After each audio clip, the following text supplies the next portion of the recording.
Le premier billet, eh bien, ça sera le billet de 5 francs qui représentera, avec ici, vous voyez, un filigrane, qui représentera à l'avers le premier franc de 1360 que je vous ai décrit à l'instant. Ça sera la première fois qu'il figurera sur un billet. Ça sera la première fois qu'on rendra hommage à Jean le Bon sur un billet de banque. Et puis au revers, ça sera Jeanne d'Arc. Jeanne d'Arc, la pucelle d'Orléans, morte en 1431, brûlée vive à la demande de l'évêque Cauchon. Le billet de 10 francs, lui, représentera et rendra hommage aux révolutionnaires. Avec à l'avers ce fameux tableau de Isidore Pils, qui est un tableau apocryphe, qui date d'environ 1840-45, qui représente Rouget de Lille chantant la Marseillaise, le chant de l'armée du Rhin, en avril 1792 à Strasbourg. Et puis au revers, eh bien, un hommage aux sans-culottes qui ont renversé la monarchie. On rendra donc hommage à la monarchie dans le billet de 5 francs. On rendra hommage à ceux qui ont renversé la monarchie dans le billet de 10 francs, ce qui est tout à fait logique puisque l'histoire ne se coupe pas en morceaux. Le nouveau billet de 20 francs, lui, rendra hommage aux Français de gauche, de la gauche socialiste notamment, avec à l'avers Gambetta, ici proclamant la République depuis l'hôtel de ville de Paris en septembre 1870 après la chute de Napoléon III. Et puis au revers de ce billet de 20 francs, toujours pour célébrer les Français de gauche, eh bien, Jean Jaurès qui est mort en juillet 1914, comme vous le savez, parce qu'il s'opposait au jeu des alliances automatiques. Le billet de 50 € est peut-être celui que je trouve le plus émouvant, puisque lui, il rend hommage un peu aux extrêmes.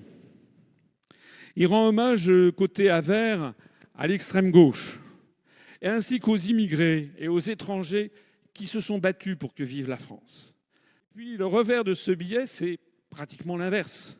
Le revers de ce billet, c'est Honoré d'Étienne d'Orves, une très grande famille aristocratique française, très à droite, catholique, qui lui aussi, qui était de la Marine nationale, et qui a été fusillé au Mont-Valérien le 29 août 1941, lui aussi pour que vive la France.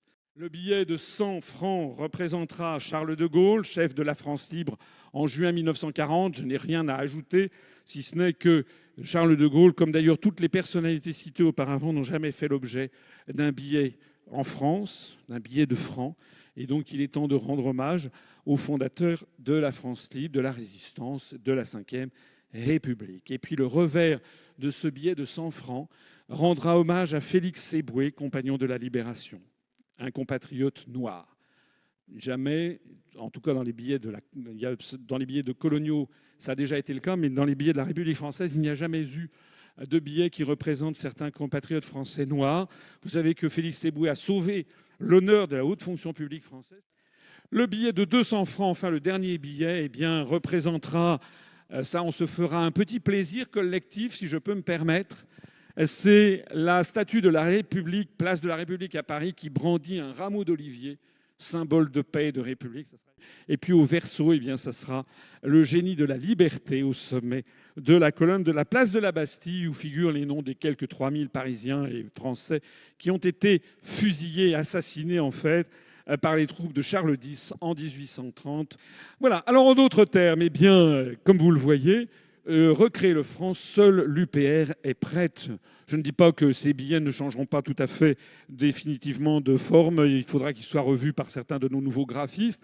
Mais enfin, en gros, ça sera ça et vous comprenez l'esprit qui anime notre mouvement.